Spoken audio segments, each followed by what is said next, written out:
네, 함께 살펴볼 말씀은 출애굽기 20장 16절 말씀입니다. 출애굽기 20장 16절 한 절 말씀을 우리 다 같이 한 목소리로 함께 읽도록 하겠습니다. 같이 읽습니다. 시작. 내 이웃에 대하여 거짓 증거하지 말라. 네, 이제 10계명 9계명까지 왔습니다. 다음 주에 10계명 하고 나면 10계명 마치게 될 것 같습니다. 9계명은 내 이웃에 대하여 거짓 증거하지 말라라는 말씀인데요. 거짓말과 관련해서 좀 재밌는 이야기가 있어서 먼저 좀 소개하려고 합니다. 옛날에 이제 서당을 가던 아이 셋이 길을 가다가 돈 한 푼을 줍게 되었습니다. 근데 이 돈 한 푼을 이 세 명이서 나누어 가질 수 없어서 고민 끝에 거짓말을 제일 잘하는 아이가 이 한 푼을 다 가지는 것으로 그렇게 이야기를 했습니다. 그래서 가장 먼저 한 아이가 이렇게 말을 했습니다. 우리 아버지는 바람이 너무 세게 불어 지리산이 쓰러진다고 해서 지게 작대기 들고 지리산을 받치러 갔어. 그래서 또 한 아이가 그에 응수해서 이렇게 답합니다. 우리 어머니는 날이 너무 가물러서 열맞이기 논에 오줌 누러 나가셨어. 그 나머지 다른 한 아이가 또 이렇게 이야기합니다. 우리 누나는 장마가 너무너무 길어서 바늘실 갖고 찢어진 하늘을 꿰매러 나갔어. 이렇게 이야기를 했습니다. 아이들이 이 거짓말을 다 듣고 누구의 거짓말이 가장 센지 도무지 판단할 수가 없어서 서당에 가서 그럼 이 훈장님한테 누가 제일 심한 뻥을 쳤는지 심판해 달라고 그렇게 요청을 하고 가게 됩니다. 자, 아이들이 이런 거짓말을 했습니다. 훈장님께 이야기를 하니까 훈장님이 이 판단을 해주기는커녕 버럭 화를 내면서 이런 죄송합니다. 싸가지 없는 것들이 거짓말 내기를 하다니 뭘 배운 거야? 그렇게 이야기하시면서 나는 평생 살아오면서 단 한 번도 거짓말 한 적이 없는데 그렇게 야단을 치는 겁니다. 그 이야기를 들은 새 아이가 일제히 고개를 들고 큰 소리 외쳐서 이렇게 이야기했습니다. 와, 훈장님이 1등이다. 그리고는 아무 말 없이 자신들이 주운 돈 한 푼을 훈장님에게 갖다 주었다고 합니다.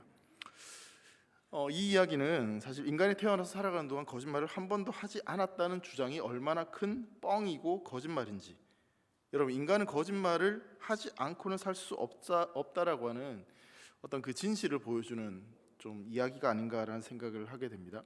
어떤 사람이 나는 지금까지 태어나서 한 번도 거짓말을 해본 적이 없어, 나는 있는 그대로만 이야기하는 사람이야 라고 말을 한다면 그게 가장 큰 거짓말입니다. 언젠가 한 방송국에서 국회의원 출신의 어떤 정치인이 나와가지고 이런 이야기를 합니다. 국회의원들이 거짓말을 가장 많이 하지만 그 중에 가장 자주 하는 거짓말이 상대방을 향해서 가장 먼저 존경하는 뭐뭐뭐 의원님, 이런 말이라고 합니다. 왜냐하면 존경하는 뭐뭐뭐 의원님, 그 말이 끝나기가 무섭게 서로 고성과 막말, 욕을 주고받으면서 그렇게 치열하게 싸우는 모습들을 우리가 보았기 때문에 왜 그런 말이 거짓말인지 충분히 짐작이 가는 부분이기도 합니다.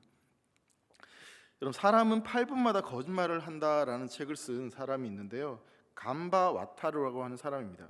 이 사람이 이 거짓말에 대해서 이런 이야기를 하는 내용이 있습니다.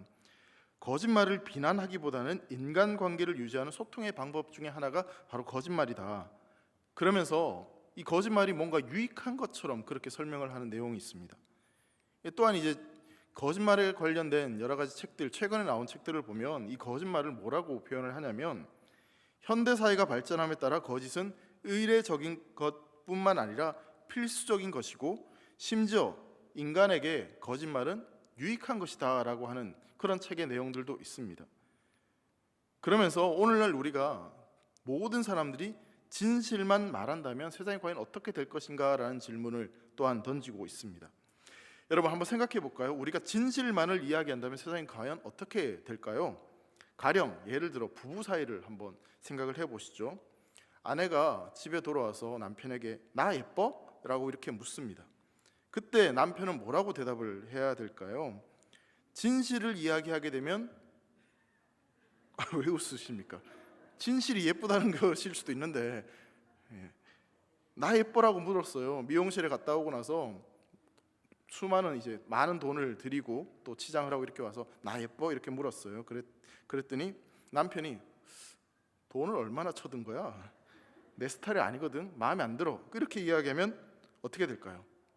그게 만약에 정직하다 할지라도 그렇게 얘기하는 순간 가정의 평화가 깨어지는 일들이 발생하게 될 것입니다. 사실 우리는 부부관계를 악화시키는 것보다 거짓말을 하는 편이 훨씬 더 낫지 않겠나라는 생각을 가지게 됩니다. 여기서 한 가지 짚고 넘어가야 될 건 저희 집의 이야기 절대 아니라는 것을 분명히 밝히고 좀 넘어가야 될 것 같습니다. 여러분, 수없이 많은 상황 속에서 우리들은 거짓말을 할 수밖에 없고, 때로는 그 거짓말이 틀린 것이 아니고 옳고 바르다라고 느껴지는 그런 어떤 문화들, 그런 사회 속에서 살아가고 있다는 것을 부정할 수는 없습니다. 결국 우리는 알게 모르게 거짓말을 하는데, 의도적이진 않지만 우리들이 모르고 하는 말들을 통해서 그 거짓말 때문에 상대방에 상처를 줄 때도 있다라는 것을 인정할 수밖에 없다는 것이죠. 거짓말의 종류가 여러 가지가 있겠지만 크게 한 4가지 종류로 한번 살펴볼 수 있을 것 같습니다. 첫 번째로는 이 다른 일을 해하려는, 이웃을 해하려는 의도로 자행되는 나쁜 거짓말입니다. 이런 거짓말은 죽어도 해서는 안 된다라는 것을 모두가 동의하실 것입니다. 두 번째로 하는 거짓말이 있다면 농담으로 하는 거짓말이 있습니다. 어떤 분위기를 전환시키기 위해서 유머로 하는 거짓말이 있죠. 여러분, 이러한 거짓말을 할 때에는 사실 상대방도 그것이 과장이고 지금 뭔가 분위기를 전환시키고 바꾸려고 하는, 뭔가 재밌게 하려는 의도에서 그렇게 이야기를 하는 것이다 라는 것을 알만한 그런 내용들로 거짓말을 하는 것이죠. 여러분, 유머를 할 때 사람들이 약간 과장을 섞어서 이야기를 하기 마련입니다. 이 장점이든 단점이든 조금 그걸 극대화시켜야지 이게 훨씬 더 재미있는 거죠.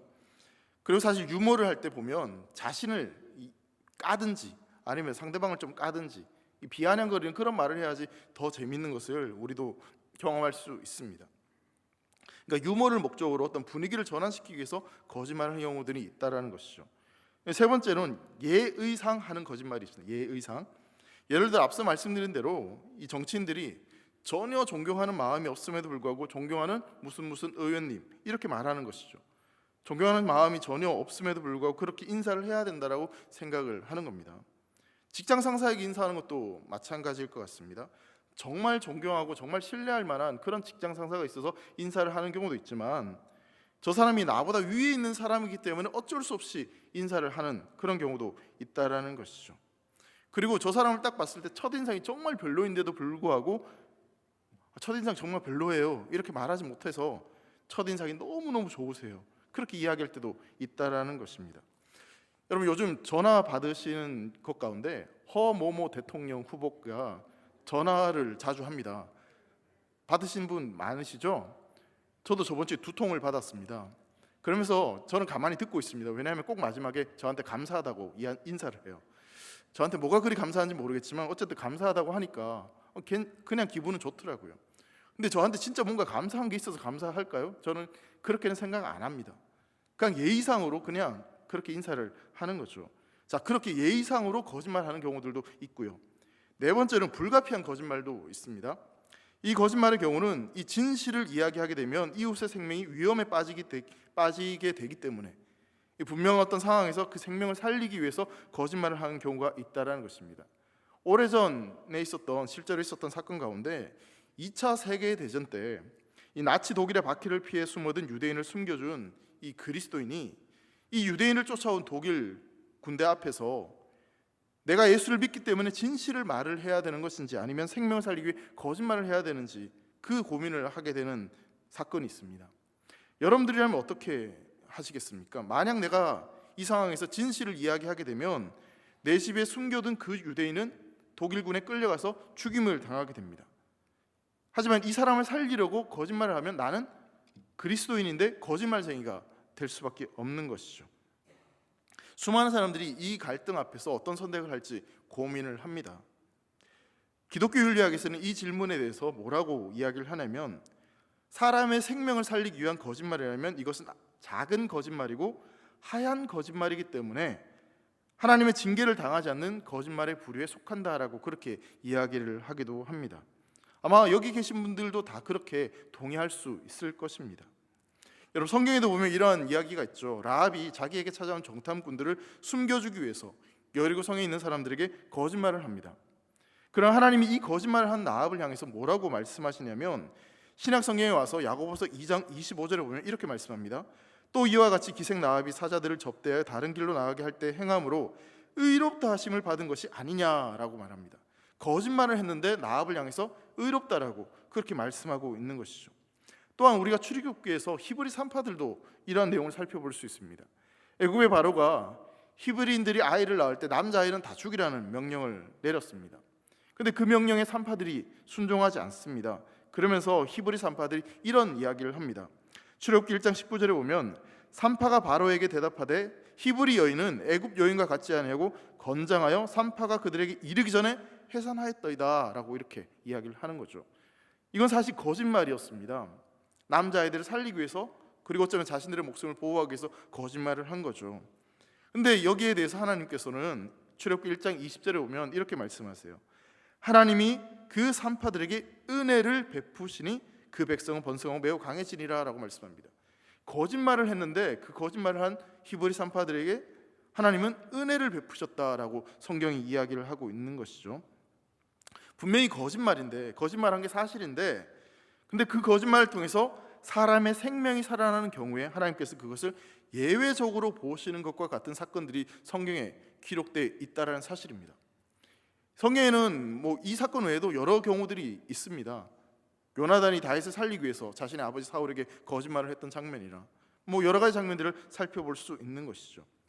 여러분, 거짓말의 종류를 우리가 쭉 살펴보면서 첫 번째, 다른 사람을 해하기 위한 거짓말은 분명히 하지 않아야 되고 그건 나쁜 것이다 라고 다들 동의하실 것입니다. 그런데 두 번째부터 네 번째까지 거짓말을 쭉 살펴보면 거짓말이 그렇게 크게 잘못한 것인가 라는 생각을 가질 수도 있다는 것이죠. 분위기를 전환시켜서 그럴 수 있지 않나, 예의상 그렇게 말하는 거 그럴 수 있지 않나, 아니면 생명을 살리기 위해서 그 정도 거짓말은 충분히 할 수 있지 않나라고 생각을 하게 되는 것이죠. 이렇게 생각이 되어지면 어떻게 되냐면 거짓말을 해도 되는 건가? 라는 생각까지 나아가게 되는데, 여러분, 그건 절대로 아닙니다. 거짓말을 해도 된다? 성경은 절대로 거짓말에 대해서 허용하지 않습니다. 거짓말을 해도 된다라는 생각으로 우리가 너무 쉽게 넘어가서는 안 된다라는 것이죠. 오늘날 우리가 사는 이 세상을 보면요, 수없이 많은 거짓말들, 거짓 뉴스들이 판을 치고 있습니다. 그래서 뭐가 진짜인지도 사실 모르겠습니다. 뉴스를 봐도 그게 진짜인지 아닌지도 모를 지경에 우리가 처해져 있습니다. 왜 그런지 아십니까? 이 거짓말을 그만큼 심각한 죄로 생각하지 않기 때문에 그렇게 거짓말이 판을 치는 겁니다. 거짓말을 해도 괜찮거니 생각하니까 그런 것이죠. 특히 교회 또한 이 거짓말에 대해서 조금 느슨한 부분들이 있습니다. 왜냐하면 여러분, 교회에서는 서로 사랑해야 되고 서로 섬겨줘야 된다는 생각이 있기 때문에 이 사람에게 상처를 줘서는 안 되고 이 사람에게 진리를 이야기해서, 진실을 이야기해서 아프게 해서는 안 된다는 생각들이 조금은 있다라는 것이죠. 그래서 어떤 문제를 제대로 지적하는 것에서 주저할 때가 사실은 있습니다. 그 진리를 깨닫게 하는 것보다 그냥 이 상황에서 회복하고 또 이 상황을 그냥 넘어가고 그렇게 함께 넘어가는 것, 편안하게 넘어가는 것이 훨씬 더 중요하다고는 생각들이 있기 때문에 교회 안에서도 거짓말하는 것들이 충분히 있을 수 있다는 것입니다. 그러다 보니까 점점 더 세상은 거짓말이 많아지고 있고 교회 공동체 안에서도 그런 거짓된 모습들이 나타나고 있다는 사실입니다. 여러분, 2007년도에 그 백지연 씨라고 하는 분이 CF를 찍으면서 있었던 사건입니다. 이 데칼로그라는 책에 나오는 내용인데요, 이 백지연 씨가 광고 촬영 중에 저도 이 상품을 구입했어요 라는 광고 멘트를 할 수 없다는 이유로 수십억 원에 달하는 CF의 그 금액을 거절하고 CF 촬영을 중단했던 그런 이야기입니다. CF를 촬영했던 그 회사에서는 이 CF를 촬영한 후에 백지연 씨가 보험 상품을 들면 되지 않겠느냐 그러면서 CF를 계속 찍자고 그렇게 설득을 했습니다. 그런데 백지연 씨는 이 광고 촬영을 거부했다고 해요. 왜냐하면 내가 그 상품을 진짜 가입했다면 모르겠지만 나는 그 상품에 대해서 전혀 알지도 못하고 가입한 적도 없는데 저도 이 상품을 구입했어요 라는 이 말을 할 수가 없었다는 거죠. 내 양심상, 그리고 내가 지금 진행하고 있는 시사 프로그램상 나는 진실을 이야기해야 되는 사람이고 뉴스 앵커이기 때문에 거짓된 말을 할 수 없어서 나는 그것을 할 수 없다라고 CF를 거절했다고 합니다. 수십억 원에 달한 금액을 그냥 그렇게 포기한 거예요. 말 한마디 그냥 하면 되는데, 그리고 그 뒤에 그냥 들면 될 텐데, 넘어가도 될 텐데 그걸 할 수 없었다라고 CF를 거절했다는 것이죠. 진실을 이야기해야 되는 사람이고 또 사실을 전해야 되는 사람이기 때문에, 그 책임이 있는 사람이기 때문에 내가 손해를 본다 할지라도 나는 거짓말을 할 수 없다라고 그렇게 주장하고 이야기하고 그 CF 촬영을 하지 않았다는 것입니다. 여러분, 그렇다면 하나님의 자녀인 우리들은 우리의 말과 행동을 도대체 어떻게 해야 될 것인가를 진지하게 고민해 볼 필요가 있다는 사실입니다. 유머상, 예의상 불가피한 거짓말들, 어떻게 보면 용인될 수 있고 또 할 수도 있다는 생각을 가질 수도 있습니다. 그런데 여러분, 너무나 쉽게 너무나 빨리 거짓말을 해도 괜찮은 것처럼 생각하는 우리의 마음의 본성과는, 거짓과 타협하고 싶은 우리의 마음의 본성과는 치열하게 싸우는 작업이, 그 싸움이 우리 안에 반드시 필요하다는 사실입니다. 성경은 분명히 거짓말을 금하고 있습니다.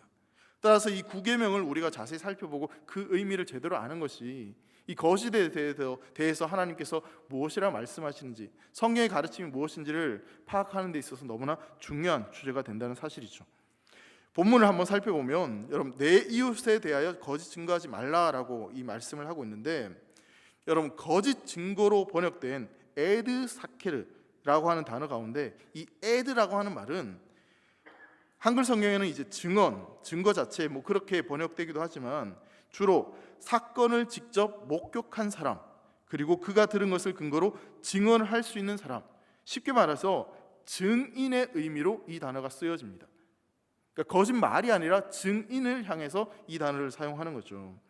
그래서 거짓의 증인이라고 해석을 하는 것이 원래의 의미에 훨씬 더 가까운 해석이라고 볼 수 있다는 것입니다. 다시 말하자면 너는 너의 이웃에 대하여 거짓의 증인이 되지 말라라고 그렇게 하나님께서 명령하고 계시는 겁니다. 여러분, 거짓의 증인에서 이 증인이라고 하는 말은 사건을 직접 목격하거나 아는 사람, 그리고 본 것을 근거로 해서 증언할 수 있는 사람을 증인이다라고 그렇게 이야기를 하고 있습니다. 그러니까 지금 9계명에서 강조하고 있는 것은 뭐냐면, 거짓말을 하면 안 된다라는 단순히 그런 이야기를 하고 있는 것이 아니라, 거짓말을 하는 사람, 거짓된 증인이 되어서는 안 된다라는 것을 성경은 지금 말하고 있는 것입니다. 여러분, 우리가 9계명을 좀 볼 때 거짓말하지 말라라고 그렇게 해석하는 것은 그 의미를 축소해서 보는 것이다라고 말씀할 수 있는 것입니다. 즉 9계명은 진리의 증인이 되어야 될 그리스도인들이 거짓의 증인이 되어서는 안 된다라는 말씀을 하고 있는 것이죠. 우리가 이웃에 대해서 거짓말을 하게 되면 거짓의 증인이 되기 때문에 그들을 향해서 거짓된 증인이 아니라 진리의 증인이 될 것을 우리에게 말씀하고 있습니다. 여러분, 성경에 보면 세상에 악이 들어오게 된 최초의 계기가 이 사탄의 범죄, 거짓말을 통해서 시작되었죠. 예수님께서 이 거짓말쟁이를 이야기하시면서 직접 마귀를 향해서 거짓말하는 자다라고 그렇게 말씀하셨습니다. 그리고 거짓말하는 자들은 마귀의 자식이다라고 또한 예수님이 말씀하시는 장면이 있습니다. 요한복음 8장 44절의 말씀을 보면, 너희는 너희 아비 마귀에게서 났으니 너희 아비의 욕심대로 너희도 행하고자 하느니라. 그는 처음부터 살인한 자요, 진리가 그 속에 없으므로 진리에 서지 못하고 거짓을 말할 때마다 제 것으로 말하나니 이는 그가 거짓말쟁이요 거짓의 아비가 되었음이라라고 말씀하고 있습니다. 마귀를 설명하면서 거짓을 말하고 거짓말쟁이고 거짓의 아비다라고 말씀하고 있습니다. 거짓말과 이 마귀를 연결시켜서 말씀하고 있는 것이죠. 그리고 이런 자들의 자식이라고 하는 거짓말하는 사람들, 그 사람들에 대해서도 이렇게 지적을 하고 있는 것입니다. 이런 측면에서 보면 9계명은 거짓말하지 말자 그런 이야기가 아니라 거짓말을 하는 마귀의 자식이 되어서는 안 된다라고도 볼 수 있는 거죠. 거짓의 증인이 아니라 진리의 증인이 되어야 된다. 그리고 하나님의 자녀로서 마귀의 자식이 되어서는 안 된다라는 것을 이 계명을 통해서 말씀하고 있다는 사실입니다. 여러분, 9계명은요 거짓말을 다루는 계명이 아닙니다. 이 계명은 그리스도인은 진리의 증인이 되어야 된다라는 것을 강조하고 있는 말씀입니다. 그리스도인이 진리의 증인이 되어서 절대로 거짓의 증인이 아닌 하나님 말씀을 증거하고 복음을 증거하는 진리의 말씀을 선포하는 자로 살아가야 된다는 것을 9계명은 우리에게 말씀하고 있는 것입니다. 그렇다면 여러분, 이렇게 해서 증인이라고 하는 것을 조금 더 한번 생각해 보려고 합니다. 그러니까 여러분들이 알고 있는 증인이 아니라 성경에서 말하고 있는 증인에 대한 개념을 한번 좀 생각해 보려고 하는 것이죠. 여러분, 증인이 언제 필요할까요? 어떤 분쟁이 발생하거나 뭔가 그 사건의 판단을 하려고 할 때, 사법적인 어떤 절차에 들어갈 때 이때 증인이 필요합니다. 여러분, 사람이 살다 보면 시시비비를 가려할 때가 종종 있습니다. 부부만 함께 살아도 그 갈등이 있고요. 상황에 대한 이해가 달라서 서로 언쟁이 필요할 때가 있습니다. 그래서 묻잖아요. 누가 맞는지 누가 틀린지. 어떻게든 합의를 보고 문제를 해결하는 경우가 있지만 때로는 그 합의점을 찾지 못해서 제3자에게 그렇게 판단해달라고 이야기할 때가 있습니다. 저희 집에 아이가 둘이다 보니까요, 맨날 둘이 싸우고 와서 저한테 이야기해요. 누가 맞는지 판단해달라는 거예요. 제가 뭐라고 대답할까요? 둘 다 잘했어 그럽니다. 한 사람만 잘못했다고 말할 수 없으니까. 여러분, 어떤 사건에 있어서 옳고 그름을 판단하는 데 있어서 제일 중요한 건 사실입니다. 사실. 팩트가 제일 중요한 것이죠.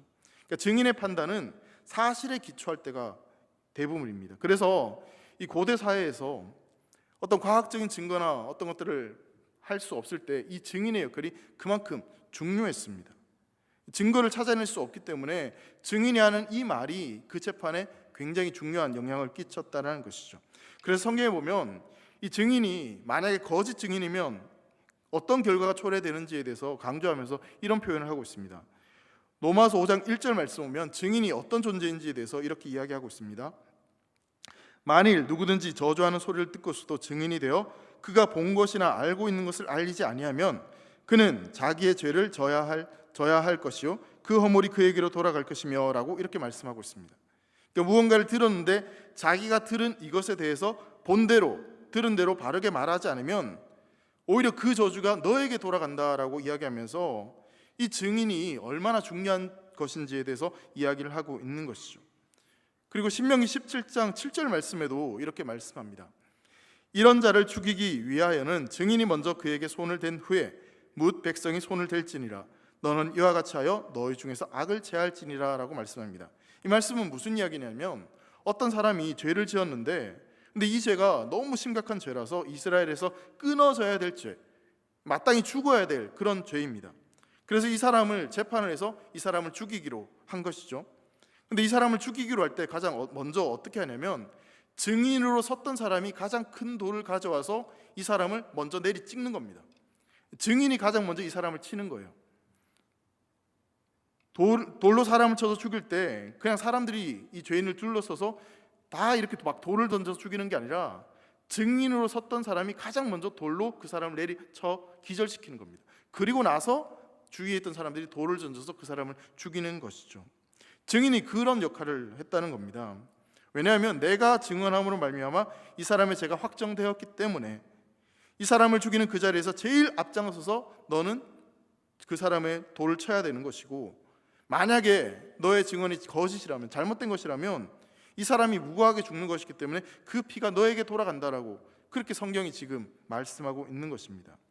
이처럼 증인은 재판에 있어서 절대적인 중요성을 가지고 있는 존재입니다. 따라서 재판 전체의 결과까지도 다 그 사람이 받아들여야 된다는 것을 성경은 이야기하고 있는 것이죠. 여러분, 증인이 만일에 거짓말쟁이라면 그 재판에 있어서 그 거짓말 때문에 재판이 뒤집어질 수도 있는 겁니다. 열왕기상 여러분 21장을 보면요, 거짓된 증언을 위해서 어떠한 비극이 발생하는지 이런 기록이 나와 있습니다. 열왕기상 21장에 그때 당시에 왕은 북이스라엘의 아합이었습니다. 이 아합이 활동하던 이때 이 사건의 무대는 가나안에서 가장 비옥했던 이스라엘 성읍이었어요. 경치도 좋고 기후도 너무 좋아서 이 북아국의 왕들은 그 땅에 별장을 짓고 소일거리를 하면서 그렇게 휴가를 지냈다고 합니다. 이 아합 왕이 지내던 이 지역 근접한 곳에 조상 대대로 농사를 지으며 살고 있었던 나봇이라고 하는 농부가 있었습니다. 아합은 자신의 별장 궁전의 터를 좀 더 확보하기 위해서 나봇의 포도원을 탐냈습니다. 그래서 다음과 같은 제안을 나봇에게 하게 되는데, 열왕기상 21장 6절에 보면 왕이 그에게 이르되 내가 이스라엘 사람 나봇에게 말하여 이르기를 내 포도원을 내게 주되 돈으로 바꾸거나 만일 내가 좋아하면 내가 그 대신에 포도원을 내게 주리라 한즉 그가 대답하기를 내가 내 포도원을 내게 주지 아니하겠노라 하기 때문이로다 이렇게 말씀합니다. 왕이 포도원을 달라 그랬는데 나봇이 우린 조상 대대로 이 포도원을 지키고 살아왔으니 줄 수 없다 그렇게 이야기를 하는 것이죠. 이때 아주 이 왕을 위했던 왕비 이세벨이 하나의 계략을 세웁니다. 그것은 2명의 거짓 증인을 맹수해 가지고 나봇이 하나님과 왕을 저주했다는 것을 고발하게 만드는 것이죠. 그리고 그 고발을 통해서 나봇을 돌로 쳐 죽이는 겁니다. 그러니까 거짓된 증인 2사람을 세워가지고 아무런 죄도 없는 나봇을 그냥 돌로 그렇게 쳐 죽인 겁니다. 여러분, 신약 성경을 보면 더 충격적인 사건이 있습니다. 예수 그리스도께서 십자가에 못 박히신 것, 그 사건을 보면 법정에서 위정했던 두 사람 때문에 그 두 사람의 거짓된 증언이 결정적인 역할을 했다는 것을 보게 됩니다.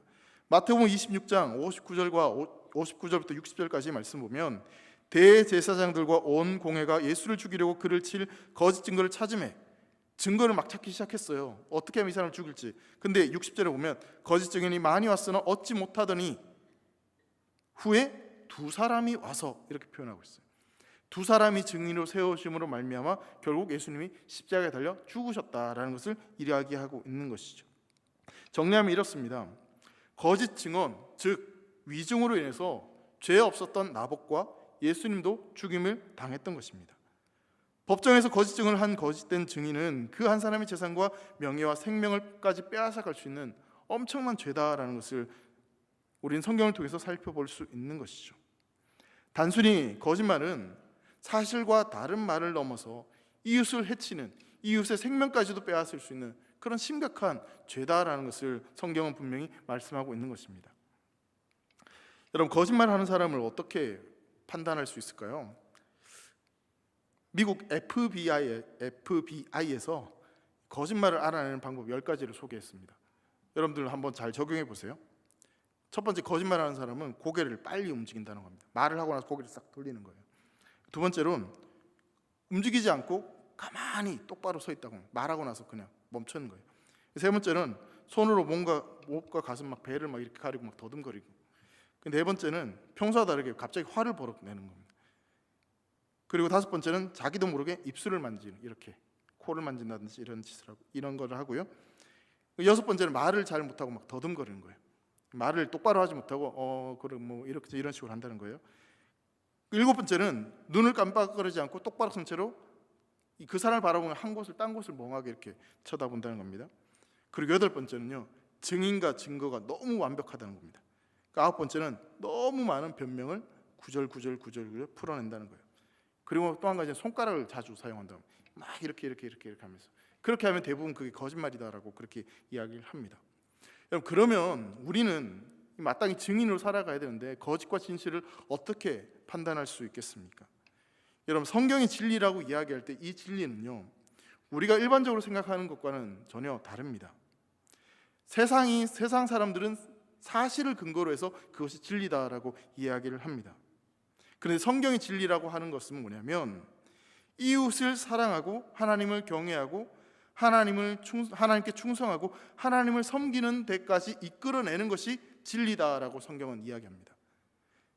즉 쉽게 이야기하면 이웃을 사랑하고 하나님을 사랑하게 하는 것, 그것이 바로 진리다라고 성경은 이야기하고 있는 것이죠. 하나님을 더 많이 사랑하고 내 이웃을 더 많이 사랑하게 만드는 것, 그것이 바로 진리다라고 이야기를 하고 있는 것입니다. 그게 진짜다라고 말씀을 하고 있는 것입니다. 일반적인 진리와 기독교 진리가 서로 다르다는 것을 잘 보여주는 사건이 신약 성경에 보면 있습니다. 예수님에 대해서 빌라도가 재판하는 장면에 그런 내용이 나오는데, 사실 엄밀히 이야기하면 빌라도는 예수님을 죽이고 싶지는 않았습니다. 무엇보다 유대인들의 이 골치 아픈 일에 빠져들고 싶지 않았고, 또 그의 아내가 사람을 보내어서 지난밤 꿈 이야기를 하면서 예수를 죽이지 말라고 이야기했기 때문에 굳이 예수님을 죽이고 싶은 마음이 없었죠. 그래서 뭔가 좀 살릴 수 있는 피할 구멍을 찾습니다. 그래서 빌라도가 예수님께 네가 유대인의 왕이냐 그렇게 묻습니다. 그러자 예수님이 이렇게 대답합니다. 내 나라는 이 세상에 속한 것이 아니니라 라고 두 번에 걸쳐서 그렇게 이야기합니다. 계속해서 빌라도가 다시 묻습니다. 그러면 네가 왕이 아니냐? 이 말은 뭐냐면 너 왕 아니라고 하면 살려줄게. 그러니까 저 사람들이 이야기하는 내가 알고 있는 사실처럼 네가 왕이 아니라고 이야기하면 살려줄게, 그 이야기를 하고 있는 거죠. 이때 예수님이 요한복음 18장 37절에 내 말과 같이 내가 왕이니라, 내가 이를 위하여 태어났으며 이를 위하여 세상에 왔나니 곧 진리에 대해 증언하려 함이로라. 무릇 진리에 속한 자는 내 음성을 듣느니라 라고 말씀합니다. 왕이 아니라고 하면 살 수 있는데 내가 왕이다라고 말씀을 하고 있는 것이죠. 그러자 빌라도가 묻습니다. 다시 빌라도가 이르되 진리가 무엇이냐? 예수님께서 더 이상 거기에 대해서 말씀하지 않습니다. 그리고 나서 빌라도는 예수님을 십자가에 매달려는 유대인들의 성화에 못 이겨서 결국 이들이 원하는 대로 예수님을 내어주고 예수님 십자가에 달려 죽으셨습니다. 빌라도가 알고 있는 진리는, 그리고 그때 사람들이 알고 있었던 진리는 예수님이 왕이 아니라는 겁니다. 예수님이 왕이 아니고 그냥 한낱 유대인 그리고 그냥 선생일 뿐이다. 그것이었죠. 근데 예수님이 말씀하고 있는 진리는 십자가에 달려 죽으셔야 되는 분, 메시아, 구원자, 그게 진리입니다.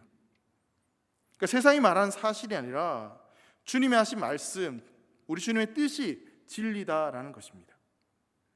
여러분, 나치에 쫓겨와서 목숨이 위태로운 유대인을 자신의 집에 숨겨준 사람이 제가 앞서 말씀드린 대로 있었습니다. 이때 군인들이 와서 유대인을 본 적이 있느냐 묻습니다. 이때 유대인을 살리기 위해 보지 못했다라고 거짓말해서 그 사람을 살렸습니다. 생명을 살렸습니다. 이건 진실이라는 것입니다. 거짓이 아니라는 것이죠. 하나님과 이웃을 사랑하기 때문에 그 사람들 온전히 세우기 위해서, 그 사람 살리기 위해서 내가 이 말을 했다면, 그 생명을 살리기 위해서, 하나님이 정말 기뻐하시는 일을 하기 위해서 그것을 했다면 그것은 진실이고 진리라는 것을 성경은 우리에게 말씀하고 있는 것입니다. 나압이 했던 거짓말도 마찬가지입니다. 나압이 했던 그 말은 하나님 보시기에 진실한 말이었습니다.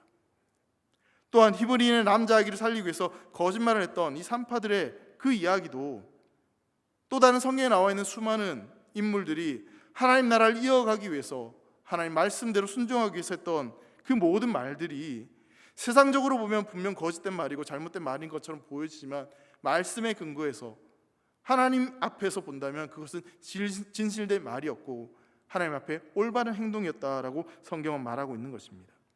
성경이 말하고 있는 진리는 여러분 사실과 우리의 말의 일치에 있지 않습니다.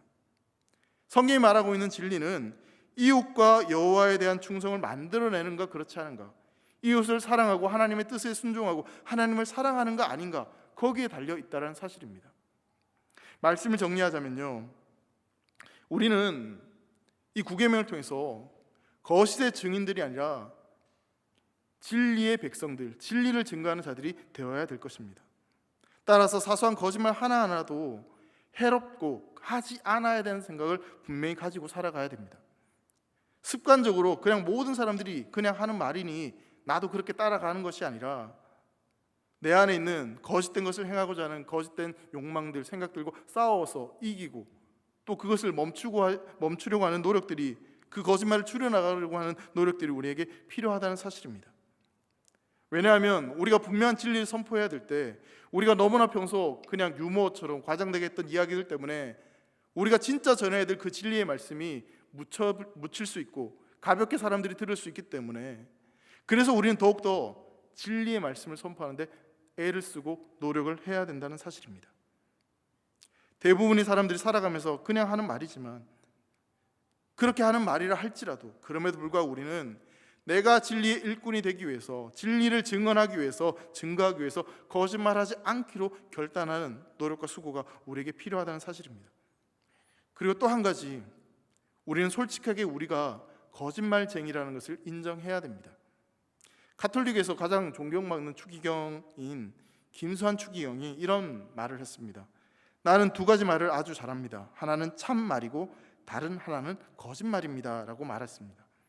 참말도 잘하지만 나는 거짓말도 잘하는 사람입니다 라고 그렇게 고백을 한 것이죠. 존경받는 추기경이 그렇게 이야기하는 건 쉽지 않았습니다. 하지만 있는 자신의 모습을 그대로 고백을 하는 것이죠. 성도 여러분, 우리도 마찬가지입니다.